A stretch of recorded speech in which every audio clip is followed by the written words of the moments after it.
yesterday we spoke about, we're just looking at the brachot in the morning and trying to work out why we're saying what we're saying, or why you're not saying what you're not saying. I don't know. So yesterday we got to the point of Asher Kisham Mitzvah Tivanu La'asok B'divrei Torah. We spoke about the idea of why Torah is being described over here as an La'asok, as an esek, as a business. And then it says, "V'hei Ravna Hashem Elokeinu es divrei Toroscha b'finu fifi osamcha beis Yisrael v'nei anachnu v'tzetzenu v'tzetzei amcha beis Yisrael kolanu yodei shemecha u'lamdei Yisosecha lishma," that we should learn your Torah lishma. What does lishma mean? L'shem shamayim. We should do it for the sake of the heavens, which means that what are we?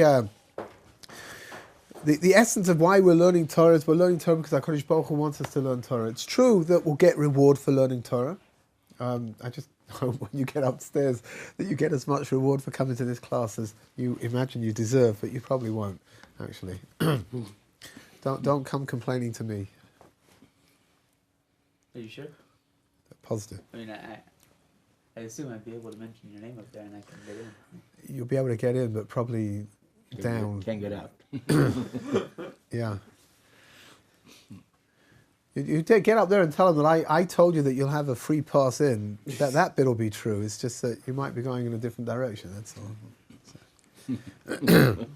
But the bottom line is like this. Rabbi's like, don't rely on me. Okay? Okay. That's easy. We finally come to some kind of an agreement over here. This is good. Baruch Hashem. Okay. Torah Lishma means to learn Torah because HaKadosh Baruch Hu wants us to learn His Torah. Right? Now it's true that we're going to get lots of reward for learning His Torah, but nevertheless, the underlying theme for learning Torah is because Hashem wants us to do it. That needs to be enough for us. It's a difficult level to reach, and it's also at the same time an easy level to reach, which means that it's not something which is beyond our grasp. That's for sure not. And I think on certain moments anyway, certain days, perhaps it'll be easier than other days. But the idea of just learning Torah because Hashem wants us to do it is something which I think that I hope anyway that we're all capable of grasping the idea and the concept, and hopefully amidst Hashem being able to achieve it as well. And then the next bracha is a bracha which you're probably all familiar with. I hope that's a bracha that's given. It's a bracha that's recited when you receive an aliyah. So anybody who had a bar mitzvah, right? Did anybody here have a bar mitzvah? Yep. Yeah? Good. Bernie, you had a bar mitzvah? Something like that. Yeah. I had a bar No. mitzvah. That was before the operation. Okay, that's anyway. What's the anyone who's ever had an aliyah to be called up to the Torah? So this is the first bracha that's recited. It's a very important bracha. It's a very beautiful bracha actually. We say like this: Baruch atah Hashem Elokeinu melech asher bocha banu mikol ha'amim, that HaKadosh Baruch Hu chose us from all the nations of the world. V'nosar lanu es Torah, and He gave us His Torah. Baruch atah Hashem noiseina Torah. God is the giver of the Torah. Now, if anybody here speaks any Hebrew, you'll note that there's a kind of a pretty basic grammatical mistake over here. Grammatical mistake in inverted commas. Grammar 101 is that you don't change tenses in the middle of a sentence. Sorry? It goes from you to he, right? No. A tense... Also that, no? Tense... Baruch atah Hashem, Elokeinu melech haolam. Yeah. Keep going. You. Yeah. It says atah and then says... Asher bocha banu mikol ha'amim, that he... I don't know. It's sort of move. All right. You know what? Yeah. It moves from being direct to being a little less direct. So Baruch atah Hashem, blessed are you. Right. And then it says Asher bocha banu mikol ha'amim, who chose. It becomes a little bit more generic, like who chose. He's a he. Yeah. He's a he. That's good to know, actually. Why do we no? We start with you. Yeah, but there's something over here which is again it's a grammatical thing with tense, right? It says like this: Asher bocha banu mikol ha'amim, which means that God chose us in the past tense from all the nations of the world. Yeah, v'nosa lanu es Torah, v'natan lanu et Torato, which is also past tense, and gave us His Torah. And then we say, Baruch atah Hashem, noiseina Torah, that God is the giver of the Torahs, right? Which means we're moving from past into present. Yeah. Going back a sec to the first blessing. Yeah. Why does it say sweeten the words of your Torah? Isn't the Torah sweet enough already? So why does it need to be sweetened again? Well, what's the idea? The idea is like this, that the words of Torah for sure are sweet. There's no doubt about that at all. The problem is whether we see that.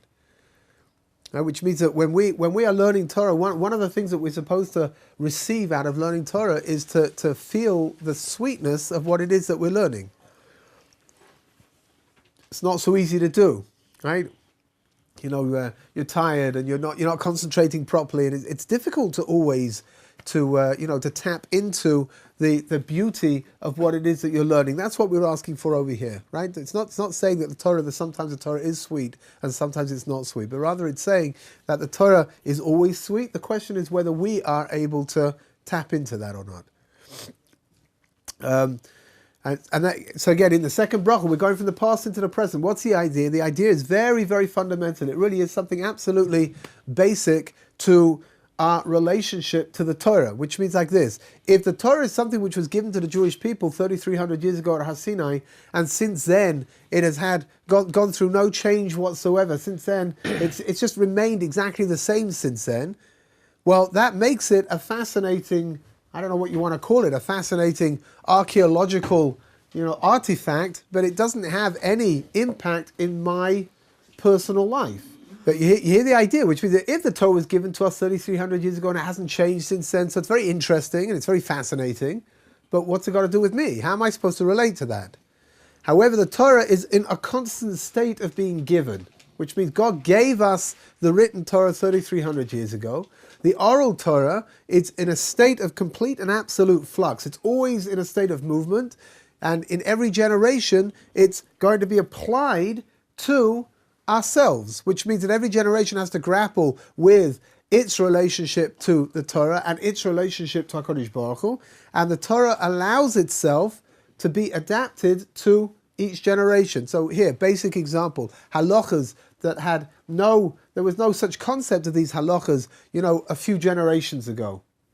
Right, 70 years ago, Rav Chaim Ozer Grudzinski, who was the recognized head of the Ashkenazi communities in Lithuania and in Eastern Europe, used to make Havdalah over an electric light bulb because the understanding of electricity was so unsure, people were so uncertain about it, that he wanted to show everybody that using an electric light bulb was no different than using a flame, that they should know that they can't use electricity on Shabbos. Right? Today, we all understand the halachas of electricity, right? Exactly, right? We all, again, whether we understand the details or not, but a lot of research has been done into it, and what is a prohibition, and what can you do and what can't you do. But in our generation, for example, we've moved into different things now, which means electricity is no longer as simple as it used to be. Electricity for electric lights, for example, in the olden days were filaments that heated themselves up. Nowadays they're LED. Right? The difference in halacha, is there a difference between them? Yes or no? Touchpads, right? All kinds of things that they never existed 2 generations ago, and so there's no need to work out what the halacha is with regards to things that don't exist. But now that they exist, what do? Can they be used on Shabbos? Can't they be used on Shabbos? All kinds of things inside of our daily life that we need to know. And all of these things, advancements in medicine, advancements in all kinds of different kinds of research that are going to have an impact on my halachic life, right? So all of these things are contained inside of Noisein Torah, that the Torah is being given in the present. It's something which is being given every single day here in the here and now. And that's a dimension of Torah Sheba'al Peh, the oral Torah. Which means the Torah Shebichsav, the written Torah, is something which cannot be changed. It's been given in black and white. There's nothing you can do about it. If it says that you can't do something, you can't do it. If it says you can do something, then you can do it. And there's no real room for maneuver. Torah Sheba'al Peh, on the other hand, the oral Torah, is something which is going to help us understand Torah Shebichsav, and it's going to allow us to adapt and use the Torah in our generation properly. Yeah. Rabbi Monk did a great point. He said that when you walk to this thing, you have to think about Mount Sinai, basically. That whenever you say this, you're actually renewing your covenant that we said at Mount Sinai. Yeah, right, very good. Which means that we see that also inside of the Shema, for example, that everything is coming back to Har Sinai. Har Sinai is not something which took place 3,300 years ago and that's it. We don't have a connection to it from then on. But rather, Har Sinai is something that we're supposed to be connecting to every single day. Some people here, I think, are very successful at it because the sages say that on the morning that God came, on Shavuot morning that God came to give the Torah to the Jewish people, they were all sleeping. And God had to wake them up and, So some of you for sure are reenacting the giving of the Torah every single day, I think. You try swing that one past Shlomo, you see what he says, when he comes knocking on your door. You tell him, no, please. I'm in the midst of my own personal Har Sinai and see what happens. Anyway, now that you've said the brachas over Birchas Torah, you're now what are we going to do next? We're going to learn some Torah, recite some Torah. So the first thing we're going to recite are some verses that come out of the Torah itself. Then we're going to recite a Mishnah and then a Gemara. Right, we're going to cover all our bases because once you've made the bracha, we're not going to wait. What's the emphasis like this? You could wait until you daven because inside of davening there's lots of verses, right? However, we don't want to make the brachas and then wait, but rather we immediately learn some Torah in order to take care of the obligation after having made the bracha. Where do the verses of Torah come from? So again, everybody over here, I'm sure, is perfectly familiar with these verses. They come from Parshas Nosai. The reason why you're familiar with the verses, I would hope, are because they are the verses that are used by the Kohanim when they bless us. Moshe is our resident Kohen. Right? I think every class should have one. And if there are classes that don't have one, they're more than welcome to come and borrow Moshe and. Perfect. We could put him on wheels and send him around from class to class or something, no? Is anybody here a Levi? Levi? Anybody here a Yisrael? Okay. What? What? No, don't worry about it. Anybody here from Oklahoma? No one admits to that either, actually. Okay. The verses they're found in Parshas Nosai, the verses that God commands the Kohanim to bless his people with. Now, you can imagine if God is commanding you to do something, if God's commanding you to use these verses to bless the people with, then they contain everything that you could possibly want. So let's just start off very quickly. We've got 3 different verses over here. In the 3 different verses, the first verse has 3 words, the second verse has 5 words, the third verse has 7 words. If you put them all together, that's 7,352,620. Oh no, it's not. It's I got confused. It's the number 15, right? 3 plus 5 plus 7 is. We're going to try this one again. It's 15. 3 plus 5 plus 7 is 15. Number 15 is very symbolic because in gematria, in numerical values, the number 15 is comprised of a yud and a hey, which are the letters of God's name. Yud is 10, hey is 5, and altogether they're 15. Explain the commentaries like this, most beautiful idea. The first verse is Yivarechecha Hashem V'yishmerecha. That's talking about the bracha of physicality, of material success, that we should have everything we need, right? For example, cake each morning. So far it doesn't seem to be working. Whatever. We'll get there. Right. Yivarecha Hashem V'yishmerecha is the bracha of material success. That means Hashem, we should all be materially successful in whatever you do, whatever field you go into, whether it's in law, whether in whatever it is, in Mitzvah Hashem, you should all be successful. And the more successful you are, the more you should remember your favorite rabbi.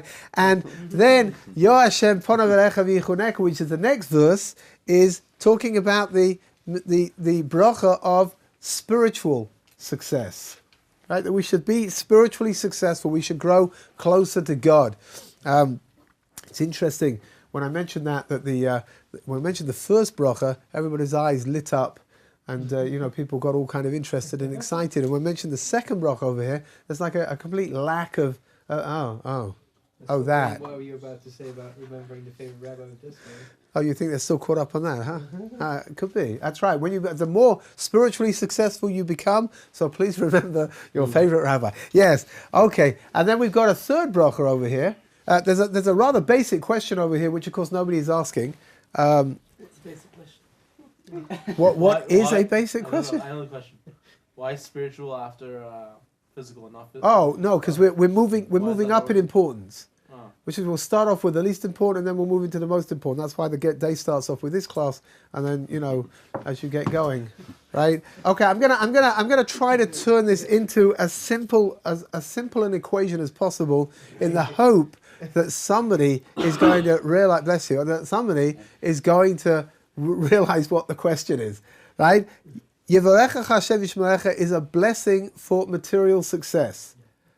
Yo Hashem Ponev Elecha V'Yichuneka is a blessing for spiritual success. What's the difference? Okay, go on, Karen. I don't know how much longer I can do this for. I really don't. If you have spiritual success, wouldn't that make the material success irrelevant? Yes. Well, if you believe that way, then I bless you. You become incredibly successful spiritually, and then you won't need any of your material Thank things. you. And then you could remember your favorite rabbi. Accept it happily.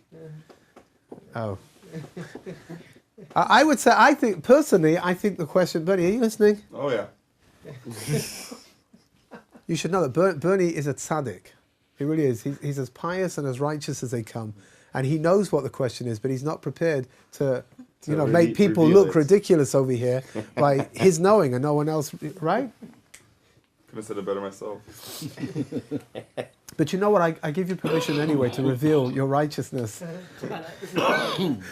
I don't understand. If you ask for the blessing, you've been asked for a blessing for physicality, right? And you ask for a blessing for spirituality, what's left? There's a third blessing over here as well, right? What else could you want? What an excellent idea. What an insight. Alex. Did Bernie tell you that? Yeah. We have that whole code language, but yeah. You hear the question, right? I don't understand. What's left? What do we have in this world? We have the physicality, we have the spirituality. You're asking God to give you the physical. You're asking God to give you the spiritual. On top of that, here you asked why it didn't start with the spiritual, right? Because we said we're moving up, which means that the first bracha of the physicality is less important than the bracha of spirituality. But what's the third one going to be? The third one's going to be them combined. Oh, very good. Excellent. Well done, Bernie. Thank you. Right. Yisa Hashem ponav elecha v'yasem lecha shalom is we're asking God to give us the ability and the wisdom to be able to combine the two together. Which means a physical blessing, it's physicality by itself is not, I guess it's nice, but it's not, that's not what it's all about, right? And spirituality by itself, well, we can't live like that over here in this physical world, which means that we need the wisdom of God to be able to help us to balance the two together, to be able to have the two blessings and to know how to use them together, that they should blend each other together to become what they need to become. It's a very fundamental idea, it really is. It's something very, very beautiful. Which means that Judaism is a religion which absolutely believes in the physicality. It really does. Most religions in the world, they tell you that if you want to be more spiritual, you've got to be less physical. And if you want to be more physical, you're going to be less spiritual by definition. But you believe to be a mix of the two of them in Judaism. Judaism is coming along and saying that it's not like that. Judaism is saying, no, we're taking the physicality, we're going to turn it into a spiritual experience. That's what it's there for. What's the third bracha? Yisa Hashem ponav elecha v'yasem lecha shalom. Shalom over here is not just, it's not peace. Shalom is a concept of tranquility. The word of shalom comes from the word shalem, which means something complete. No, it can also mean peace inside. For sure.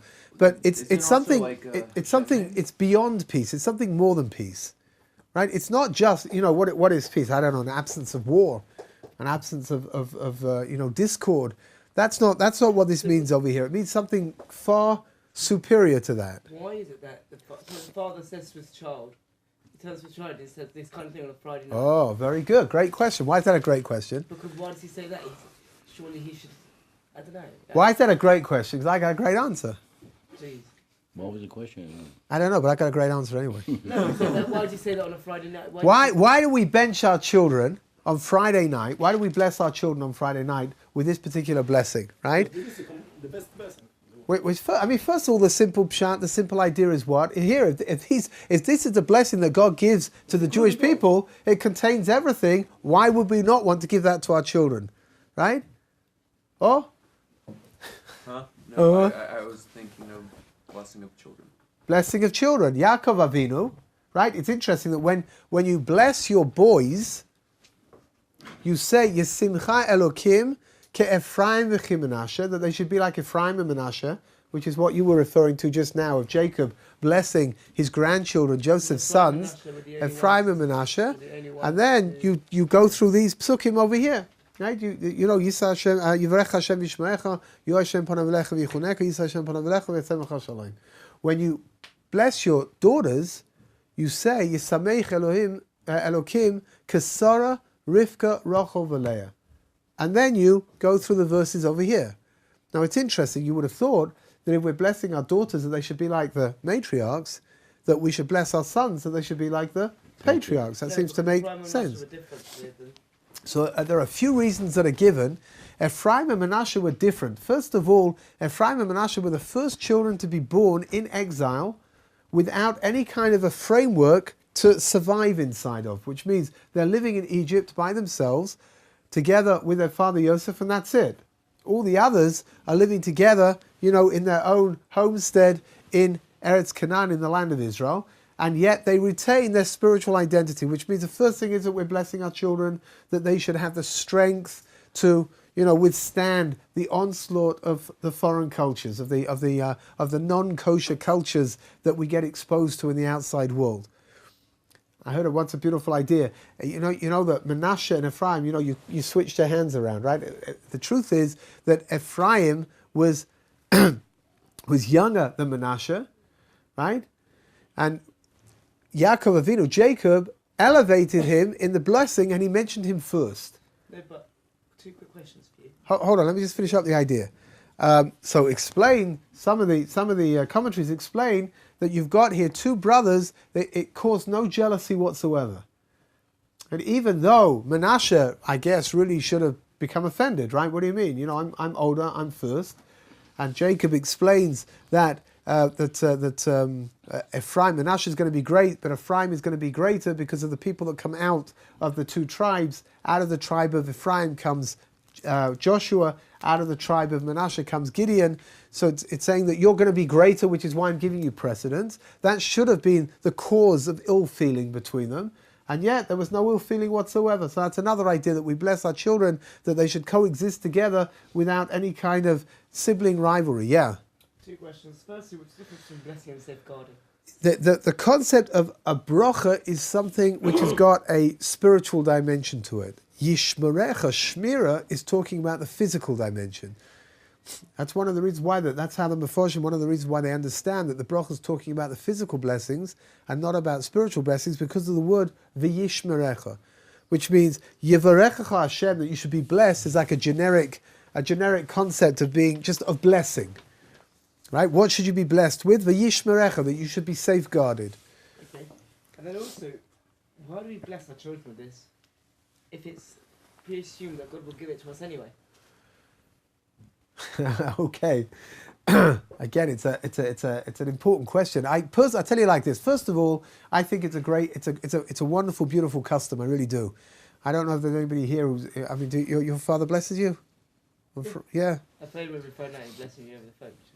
Good, great. I mean, I think it's a beautiful custom, and I think it's a custom that Emitz Hashem, when you set up your own homes and you have your own, you know, beautiful little children, that I think it's a great custom to introduce into your homes. First of all, just the idea of being able to bless your children is a very nice idea. I think there's a practical dimension. You know that when kids become, especially boys, when they become teenagers, so very often they. You know, teenagers can be a little bit difficult. I don't know if you people know these things. You probably don't, because I imagine you people probably slept through your teenage years. But the teenagers can be difficult. It has been known to happen in the past. And when it's just part of your family custom that on Friday night your father blesses you and he gives you a hug and he gives you a kiss, it's done. It's a bonding moment inside of the week. You know, teenage boys are sometimes very difficult to show physical affection to. You know, and parents, fathers are always trying to show physical affection to their kids by trying to beat them, right? And the kids keep running away and can't catch them up. Oh yeah, really? Yeah. I thought it was all over the world. Oh, no. Okay. I'm sorry to hear that. So obviously you've had a deprived childhood. That's terrible. Anyway, what's the idea? The idea is like this: that when you bless your children, it's not just you blessing your children, but it's like what's called zchut avot, your accumulation of merits from not just you, but from your parents and your grandparents and your great grandparents going back. When you give your child this blessing, you're giving him something which, is he going to get it anyway? I don't know, but it's a beautiful idea of a transmission, right? You're part of that chain, and now your child is part of that chain as well. It's a very beautiful idea, it really is. Here, you know what? I'll tell you a little story. I've told this story in the past several times, but for me, it's a very poignant story. When we used to go and visit my grandfather when I was a kid, he died when I was 10. But when we used to go and visit my grandfather, whenever we left, he would give us this blessing. Right? He would put his hand up, and if I try hard enough, I can still feel his hands on my head, like pushing me down so I won't move around so much, and saying Yesimcha Elokim Kefraim V'Chem Menashe, like parents bench their children on Friday night. That's what he used to do to us. It didn't matter if we went every once a week, twice a week, once every few months, because he used to spend a lot of time over here in Israel as well. Whenever we left, he used to bench us. Why is that important? My grandfather came from one of 13 siblings. They knew how to make children in those days. And out of my generation of the grandchildren, there are exactly 12 Orthodox grandchildren, and they are all my grandfather's grandchildren. Which means all of his siblings, our generation of the grandchildren, nobody is from today. No one. Now, why is that? I mean, the assumption is, I imagine, because when he benched us, I guess they didn't bless their children. And when he blessed us each time, he was transferring to us this incredible sense of belonging to previous generations. So I want to tell you a little story about my grandfather, it's really quite an extraordinary story. My grandfather lived in Scotland. My great-grandparents came over from Eastern Europe, and like everybody else, they bought tickets to go to America. And the captain of the boat let them off in Glasgow and told them that was America, and then went back to get more people. It was a pretty lucrative thing to do because it's about a third of the way. And the family folklore is that my family were there for a couple of years before they realized they weren't in America because they couldn't understand what anyone was saying anyway. So my grandfather during the First World War was drafted into the Scots Fusiliers. Now, I don't know if anybody here knows anything about First World War history, but he was drafted in and he got taken over to France, and he was fighting in the trenches. Fighting in the trenches was pretty awful. It really was. The mortality rate was enormous. The figures of people that died in battle in the First World War are just they're beyond comprehension. I think, if my memory serves me correct, on the first day of the Battle of the Somme, which was perhaps the most famous battle that Baruch Hashem, my grandfather, wasn't in, it said that 60,000 people died. I mean, it was something extraordinary. And my grandfather was fighting in the trenches in France, and one evening they were told that the next morning there was going to be an advance. How did the fighting work? You had trenches on either side of a piece of land, and the two armies were settled in. And every now and then they would try to move forwards and try to take as much land as they could before they either they were successful or they were repulsed, one or the other. And it was a very bloody war. It was an awful place to be. And so they were told one evening they were going to have an advance at dawn the next morning. And at dawn the whistles start blowing and up they go, out over the trenches, out into what's called no man's land. Unbeknownst to them, a half an hour earlier, the Germans had already started their advance. And they kind of met each other in the middle of this no man's land. And here, I've missed out a piece of the story which is actually rather funny. My uncle, my grandfather's son, once got on a train from London to Cambridge. And he's sitting on the train, waiting for the train to get on, and a Scots clergyman gets on and sits down over there. And as the train gets moving, he starts asking people, where do you come from? What's your name? And he gets to my uncle. He says to him, what's your name? He tells him his name, and he says, are you Sam's son? My grandfather was called Shmuel, but in the outside world they called him Sam. He said, are you Sam's son? So he said, yes, I am. And my uncle said he had this enormous booming voice. So this fellow says, in this enormous voice, he says, your father, you should know, your father is a maniac. So it's like, okay. So he says, but because of him, I'm still alive today. And then he told over this story.